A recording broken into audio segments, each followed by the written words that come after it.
మనం విశ్వాసయాత్రలో ముందుకెళ్తున్నప్పుడు మనల్ని లాగేయడానికి మన బంధువులు ఉంటారు ఎప్పుడు.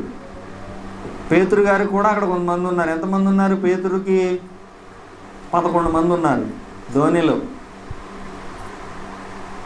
ఆడు చేయలేని పని నేను చేస్తే కొంచెం అసూయ ఉంటుంది కదా, ఉండదా? కిట్టదు.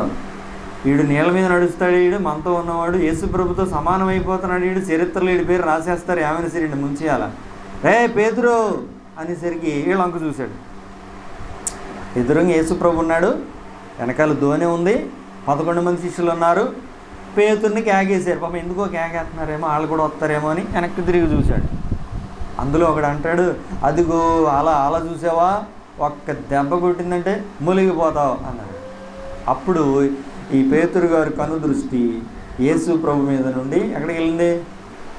అలల మీదకి వెళ్ళింది. అప్పుడు